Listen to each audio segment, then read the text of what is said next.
Hello friends, welcome to my YouTube channel Ganesh Gurukul official पर। तो आप सभी का स्वागत है हमारे यूट्यूब चैनल में। और रोज की तरह हम लोग आ चुके हैं बहुत ही इंटरेस्टिंग एंड कॉन्सेप्चुअल क्वेश्चन के साथ, जिसका मैं अभी सॉल्यूशन देने वाला हूं। और यही क्वेश्चन मैंने अपने शॉर्ट्स में अपलोड भी करके रखा था। तो क्वेश्चन बहुत ही बढ़िया है, तो इसका भी मैं सॉल्यूशन देने वाला हूँ। और अगर आपको कोई भी मैथ्स करने में किसी भी टॉपिक का अगर आपको थोड़ा भी डाउट हो रहा हो, तो मेरे वीडियो के डिस्क्रिप्शन में आपको टेलीग्राम का लिंक मिल जाएगा। तो आप वहां से ना मेरा टेलीग्राम ज्वाइन हो जाइए और अपना डाउट मुझ तक भेजते रहिए। और अगर पॉसिबल रहा तो मैं पक्का उसका सॉल्यूशन अपलोड कर दूंगा, ठीक है ना। और तो चलो शुरू करते हैं। ध्यान देना, बहुत ही इंटरेस्टिंग क्वेश्चन है, बहुत मजा आने वाला है। और आपको एक क्वेश्चन के थ्रू आपको बहुत कुछ नॉलेज आपको आज मिलने वाला है। और करंट नहीं है, पूरा अंधेरा है, मतलब बस एक ये चार्जिंग किया हुआ लाइट ही चल रहा है। तो शायद आपको बोर्ड में इतना क्लियर ना भी दिखे, तभी भी आप लोग देख लीजिए, क्योंकि बहुत देर से इंतजार किए लेकिन करंट आया नहीं। तो हम लोग सोचे कि नहीं, चलो एसी लाइट से आपको करा देते हैं, ठीक है ना। और आज वीडियो अपलोड नहीं हो पाई क्योंकि कल थोड़ा सा मतलब ऐसे ही थोड़ा माइक का इश्यू हो गया था। आप सभी को पता ही है कि मेरा माइक का इश्यू होते रहता है। तो चलो देखते हैं। और जिन भी भाई लोगों ने सपोर्ट किया, इतना सब्सक्राइब किया, आप सभी को दिल से थैंक यू। और मेरा अब धीरे धीरे फैमिली बड़ा होते जा रहा है, बहुत अच्छा लग रहा है। तो वही मेरा बहुत ही गहरा वाला मोटिवेशन। देखो, जब के ग्रेटर देन जीरो को 11, 15, 20 और 30 में से प्रत्येक में से घटाया जाता है, तो इस प्रकार प्राप्त संख्या अनुपात में है। 2k प्लस 2 और 3k स्क्वायर के बीच का मध्यानुपातक क्या है। ओके, यानी मीन प्रोपोर्शनल क्या है, ये हमसे पूछा है। अब एक चीज ध्यान देना कि जब भी ना मतलब हम लोग जब करते हैं ना रेशियो एंड प्रोपोर्शन, तो रेशियो एक चैप्टर हो जाता है अलग और प्रोपोर्शन एक हो जाता है अलग। तो प्रोपोर्शन में ना कुछ कुछ ऐसे ऐसे क्वेश्चन है, इसका हमको समझना चाहिए। उसमें पता है क्या बोलता है, पहले एक एग्जांपल में थोड़ा समझाते हैं, पहले ध्यान देना अच्छे से। मान लो ए बी सी डी नाम का कोई संख्या है। देखो, इसका दो केस बनता है जो हम बताएंगे ना, दोनों को फोकस करना अच्छे से तो आपको पूरा अच्छा समझ में आ जाएगा। देखो, पहले हम उसके बाद इसका हम सॉल्यूशन देंगे। पहले आप लोग थोड़ा बहुत थ्योरी इसको लिख लो तो आपको समझ में आ जाएगा। देखो, दो प्रकार का केस बनता है, एक बनता है पॉजिटिव का और एक बनता है नेगेटिव। ओके, देखो, और एक बनता है नेगेटिव का। मान लो यहाँ पर ए था, बी था, सी था और डी था। यहाँ पर भी वही दूसरा केस कि यहाँ पर भी ए, यहाँ पर भी बी, यहाँ पर भी सी और यहाँ पर भी डी। क्लियर। अब आपसे क्वेश्चन पता है क्या पूछेगा, आपको बोलेगा कि चार संख्याएं समानुपात में है। मतलब चार संख्याएं हैं, क्या बोलेगा सुनना। चार संख्याएं आपको दे दिया जाएगा और बोलेगा इसमें हम लोग क्या जोड़ दे। इसमें हम लोग क्या जोड़ दे, मतलब प्रत्येक में हम कितना जोड़े, जो आंसर है ना वो किसमें आओ, समानुपात में आना चाहिए। मतलब इन सभी में हम क्या ऐड करें, इसमें इसमें हम क्या ऐड करें, जो ऐड करने के बाद ना जो हमें यहाँ पर नीचे मिले ना, वो किस में हो, वो एक अनुपात में हो, वो एक प्रोपोर्शन में हो। क्लियर। तो अब बोलोगे वो हम लोग कैसे बना सकते हैं। तो एक चीज ध्यान देना, वो हम लोग को ना देखो, एक तो आपको मिलेगा एक्स वैक्स लगा होगा कि बहुत ज्यादा झमेला क्रिएट करेगा, लेकिन हम बोलते हैं बिना झमेला का आप सिंपल वे में आप जा सकते हो। कैसे, तो एक बार बोर्ड पे फोकस करना। इसके लिए आपको सिंपल सा एक फॉर्मूला याद रखना है। अब बताते हैं वो फॉर्मूला होता क्या क्या है, ठीक है ना। देखो, पहली बात, वो ये जो फॉर्मूला है ना जो मैं बताने वाला हूँ, वो आपको देखने में थोड़ा अजीब या कठिन लग सकता है, लेकिन रियल में वो वैसा है नहीं, ठीक है ना। जब भी वो प्लस वाला कंडीशन होगा तो ध्यान देना, जब भी हमें कुछ ऐड करना होगा, क्या करना होगा, ऐड का, तो इसको नेगेटिव पॉजिटिव ना लिख के ना इसको एडिशन और सब्सट्रैक्शन लिख लो, अच्छा लगेगा, ठीक है ना। इसको एडिशन लिख लेते हैं और इसको सब्ट्रैक्शन लिख लेते हैं, वो सबसे बेस्ट लगेगा, क्योंकि हम लोग को माइनस करना है और प्लस करना है। ओके, एडिशन और सब्ट्रैक्शन लिख लो, एकदम बहुत ज्यादा बढ़िया रहेगा।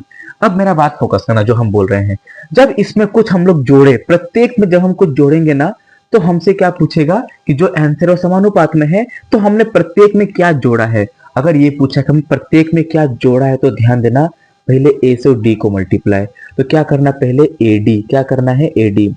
उसके बाद जाके फिर माइनस बी से सी को मल्टीप्लाई, क्या करना है, बी सी। देखो, ए डी इंटू, देखो पहले ए इंटू डी, फिर माइनस बी इंटू सी, इतना करना है। उसके बाद जाके फिर नीचे ध्यान देना, जिन जिन लोगों को आपने मल्टीप्लाई किया है ना, उन दोनों को पहले प्लस करो, फिर एक दूसरे से माइनस कर देना। देखो हम बताते हैं, जैसे a इंटू डी आपने यहाँ लिखा था ना, अब a प्लस डी यहाँ पर लिखो, a प्लस डी लिख लिया।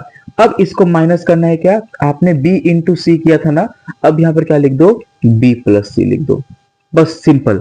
अब यही वाला फॉर्मूला आपको एकदम दिमाग में बैठा के रखना है और यहीं से आपको आंसर मिलेगा। लेकिन यहाँ पर एक लगा देना मॉड, कि आपका आंसर ना माइनस में कभी नहीं आना चाहिए, ठीक है ना, आपका आंसर माइनस में कभी नहीं आना चाहिए, ठीक है ना। तो ऐसा अगर तुमको क्या करना है, हमको मॉड लगाना है, क्या लगाना है, मॉड लगाना है। एकदम सेम टू सेम फॉर्मूला कहाँ होता है, सब्ट्रैक्शन में होता है। बोलता है कि प्रत्येक संख्या में से हमने कुछ माइनस किया है, इसमें से भी कुछ माइनस किया है, इसमें से भी कुछ माइनस किया है, इसमें से भी कुछ माइनस किया है, तो हमको बताओ कि हमने प्रत्येक में से क्या माइनस किया है। तो बस यही वाला फॉर्मूला को यहां से उठा के इसको कॉपी करके यहाँ पे उठाकर पेस्ट कर देना, एकदम टिट्टू यही फॉर्मूला है, वो भी यहीं पर चलेगा, ठीक है ना। तो क्या करना, हमने क्या बोला, पहले a into D A D, फिर minus b into C B C, और फिर नीचे जिन जिन लोगों को आपने मल्टीप्लाई किया है उन दोनों को प्लस, a प्लस डी इधर, फिर माइनस b प्लस सी इधर, और आंसर जो है वो किस में आना चाहिए, पॉजिटिव आना चाहिए, इसलिए हमने क्या लगा दिया, इधर मोड लगा दिया है। क्लियर। तो इसको आपको अपने दिमाग में बैठा के लेके चलना है। अब बस पता है, इसी फॉर्मूला का यूज करके ना इसका आंसर हम लोग आराम से दे सकते हैं, ठीक है ना। किसी दिन हम लोग इस फॉर्मूला को बहुत ही डीप और डिटेल में समझेंगे। तो देखो यहाँ पर क्या बोला गया है, 11, 15, 20 और 30 में से प्रत्येक में से क्या घटाया जाता है, तो इस प्रकार प्राप्त संख्याएं अनुपात में है। यानी प्रत्येक में से हम लोग किसको माइनस कर रहे हैं, के को माइनस कर रहे हैं। और के जो है ना, के क्या है, 0 से बड़ा, यानी पॉजिटिव नंबर है। क्या है, पॉजिटिव नंबर है। यानी यहाँ पर 11 भी है, 15 भी है, 20 भी है और 30 भी है, और हम प्रत्येक में से क्या कर रहे हैं, के को माइनस कर रहे हैं। हर जगह से हम क्या कर रहे हैं, के को माइनस कर रहे हैं। तो हमसे पूछा है, हमको बताइए के का मान कितना है। और अभी हमने सिखाया, क्या सिखाया, कि एडिशन हो चाहे सब्ट्रैक्शन हो, हम लोग को लगाना क्या है, ये एक सिंपल सा छोटू मोटू सा फॉर्मूला। देखो कितना इजी में हमारा आंसर आ जाएगा। आप क्या बोलोगे, 11 है, 15 है, 20 है और 30 है। सिंपल, पहले इनसे इसको गुना करो, तो क्या बोलोगे, 11 तिया 33 और एक जीरो यहां पर मिल जाएगा। फिर माइनस, इससे इसको गुना करो, 15 दूनी 30 और एक जीरो यहां पर मिल जाएगा। फिर नीचे देखो, अब जिस जिसको आपने मल्टीप्लाई किया है ना, उन सबको प्लस कर लो। 30 और 11 कितना होता है, आप बोलोगे 41। फिर यहाँ पर माइनस 15 और 20 कितना होता है, आप बोलोगे कितना, 35। ओके, बहुत सिंपल है, आपने आराम से लिख लिया। उसके बाद जाके नेक्स्ट स्टेप देखो, आप क्या बोलोगे, मोड यहाँ पर लगाने की आवश्यकता है, बहुत ही अधिक आवश्यकता है। लेकिन यहाँ पर तो माइनस बनेगा नहीं, तो कोई बात नहीं। लेकिन अगर माइनस बन जाता तो मोड उसको क्या करता है, उसको प्लस बना देता है। नेगेटिव को पॉजिटिव बनाना ही मोड का काम होता है। अब 330 में से 300 माइनस करो, क्या बचेगा, 30 बचेगा। अब देखो 41 में से आप 35 को माइनस करो, कितना बचेगा, आप बोलोगे यहाँ पर 6 बचेगा। कितना बचेगा, 6। अब इसको कट कर लो, 6 कम 6, 6 5 30, यानी हम लोग का के का मान कितना मिलेगा, आप बोलोगे 5 मिलेगा। कितना मिलेगा, के का मान 5। यानी हमें हर संख्या में से क्या माइनस करना पड़ेगा, 5 माइनस करना पड़ेगा, तभी वो क्या हो जाएगी, एक अनुपात में हो जाएगी। क्लियर। तो इसको आप लोग देखो कितना इजी वे में निकाल पाए। नहीं तो आप इसको एक्स वाई लिख के कर सकते थे, लेकिन अब देखो, अब हमें के का मान मिल चुका है, कितना, 5 मिल चुका है। तो यहां तक आप सबको कोई दिक्कत हुआ, आप बोलोगे बिल्कुल नहीं। ओके, उसके बाद जाके नेक्स्ट लाइन देखो, ये फॉर्मूला को नोट बना के लिख लेना। जब भी एडिशन या सब्ट्रैक्शन बोले और 4 नंबर दे दे और बोले प्रत्येक में से घटाया गया है, प्रत्येक में जोड़ा गया है, तो क्या जोड़ा गया है, क्या घटाया गया है, अगर वो पूछ ले तो आपको ये वाला फॉर्मूला बहुत ही अधिक जरूरत पड़ेगी, ठीक है ना। अब देखो इसी का अभी जो पहला पार्ट तो क्या था, के का मान निकालना, जो हम लोग ने निकाल लिया है। ये नहीं निकालोगे तो आंसर बनेगा नहीं। अब देखो क्या बोला है, मीन प्रपोर्शन यानी मध्यानुपातक निकालना है। मीन प्रपोर्शन का पता है क्या होता है, जो नंबर दिया गया है उसका गुना करके रूट करो। जो नंबर गिवन है उसका गुना करके क्या करो, रूट कर दो। बहुत सिंपल होता है। नहीं तो आप ऐसे भी समझ सकते हो, मीन प्रपोर्शन मतलब देखो, जब भी मीन प्रपोर्शन पूछे ना, तो इसमें ऐसा काम होता है कि ए रेशियो बी, फिर double ratio B ratio C, ये वाला चलता है, ए बी सी वाला फॉर्मूला चलता है, ठीक है ना, मीन प्रोपोर्शन में। तो अब देखो फॉर्मूला 2 आया कहां से, तो आप बोलोगे ए बाई बी ये हो गया, फिर यहाँ पर ये इसको आप इक्वल भी लिख सकते हो, और यहाँ पर क्या हो जाएगा, बी बाई सी हो जाएगा, ठीक है ना, ए बाई बी, फिर यहाँ पर इक्वल टू मान लो बी बाई सी। करंट मतलब आ रहा है जा रहा है ऐसा हो रहा है, ठीक है ना, कोई बात नहीं, ए बाई बी फिर इक्वल टू क्या मान लो, बी बाई सी मान लो, ठीक है। अब देखो नेक्स्ट जो हम बोलते हैं मीन प्रपोर्शन, यानी बीच वाला का आंसर देना, यानी ए बी सी में हमें बी का मान चाहिए, क्या चाहिए, बी का मान, हमें क्या चाहिए, बी का मान। देखो ये पता है क्यों होता है, जब करंट आता है जाता है ना, ऐसा करना सब होता है, लेकिन तक आ नहीं रहे। देखो हमें क्या चाहिए, बी का मान चाहिए, तो आप क्या बोलोगे, फिर सब्र कर लेते हैं ना, क्या पता करंट आ ही जाए। देख लो हमने क्या कहा, हमें क्या चाहिए, बी का मान चाहिए ना। अब देखो ये बी जाके यहाँ गुना होगा तो क्या होगा, यहाँ पर देखो ये पहले ए इंटू सी होगा, ए इंटू सी, और इक्वल टू यहाँ पर क्या रहेगा, बी का स्क्वायर। अब अगर आपको बी का मान चाहिए ना, तो रूट कर दोगे इधर ए इंटू सी में, और यहाँ पर कितना आ जाएगा, बी। मतलब दोनों जगह हमें क्या करना है, रूट करना है, दोनों जगह क्या करना है, रूट करना है। क्लियर। देखो ए सी इक्वल टू बी मिल गया। मतलब आप लोग ऐसे ही बोल सकते हो कि आपको जो मान दिया गया है ना, इसे ये पहला वाला और ये दूसरा वाला, गारंटी ये हम लोग का ए है और ये हम लोग का सी है, हमसे बी का मान पूछा गया है। मतलब जो भी नंबर गिवन है, जैसे अगर आपको ए सी दे दिया गया है, उन दोनों को गुना करके रूट लगा दो, आपको मीन प्रोपोर्शन मिल जाएगा। मतलब जो भी नंबर गिवन होगा उसको गुना करके रूट लगा देना, आपको क्या मिलेगा, मीन प्रोपोर्शन मिल जाएगा। तो सिंपल है, आप आराम से बना सकते हो। कैसे कि देखो, चलो करंट आ गया, बहुत बढ़िया। अब देखो 2k प्लस 2 और 3k स्क्वायर, ठीक है ना, 2k प्लस 2 और क्या है, 3k स्क्वायर है।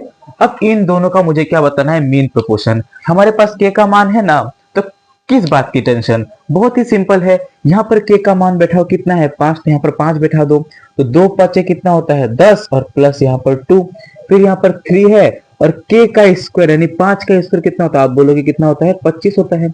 ओके, फिर यहाँ पर देखो 10 और 2 कितना होता है, आप बोलोगे 10 और 2 12 होता है, और 25 दिया कितना हो गया, 75। मतलब इनडायरेक्टली हमसे क्या बोला है, 12 और 75 का हमें क्या बताओ, मध्य अनुपातक बता दो। क्या बताओ, मध्य अनुपातक, यानी हमें मीन प्रोपोर्शन बताना है किसका, 12 और 75 का।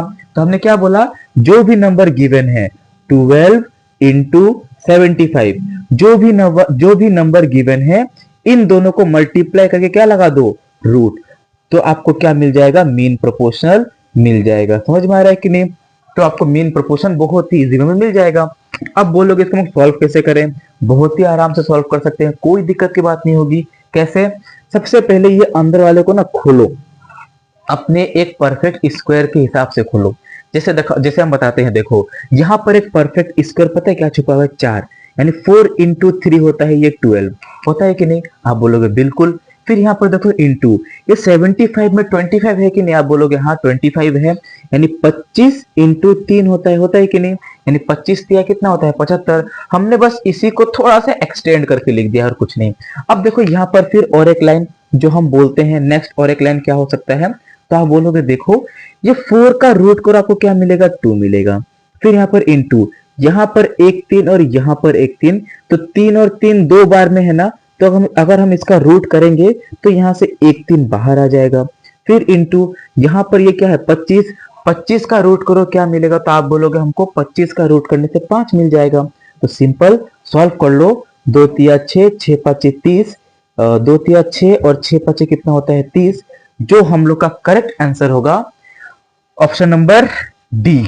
ओके, बहुत ही सिंपल था। लेकिन अगर किसी को ये वाला तरीका नहीं पता होता कि इसको कैसे निकाला जाता है, तो वो आंसर दे ही नहीं पाता। बिकॉज हमें ये वाला मेन तो यहाँ पर यही के का मान निकालना ही सबसे बड़ा बहादुरी था। और आई होप आज के बाद आप लोग ऐसा क्वेश्चन को उड़ा डालोगे, ठीक है। और इसका ऊपर हो सके तो मैं लगने से एक एक्स्ट्रा सेपरेट वीडियो बना के कि प्रोपोर्शन में होता है क्या है, मीन प्रोपोर्शन, ये सब इसके बारे में पूरा अच्छे से आपको जानकारी दे दूंगा। और थोड़ा बहुत इसके बारे में भी थोड़ा डिटेल में बता दूंगा, खुद से थोड़ा 2-3 क्वेश्चन मतलब जो मिल सकता है वो सब निकाल के मैं आपको एक सिंपल सा और बहुत ही इंटरेस्टिंग सा एक क्लास करवा दूंगा, तो आपको एकदम उसी में क्लियरिटी मिल जाएगी। तो कोई टेंशन लेने की बात नहीं है, बस एक ही बात याद रखना, बीजी है तो ईजी है। ओके, तो मिलते हैं ऐसे ही इंटरेस्टिंग एंड कॉन्सेप्चुअल क्वेश्चन के साथ, तब तक के लिए बाय बाय, थैंक यू।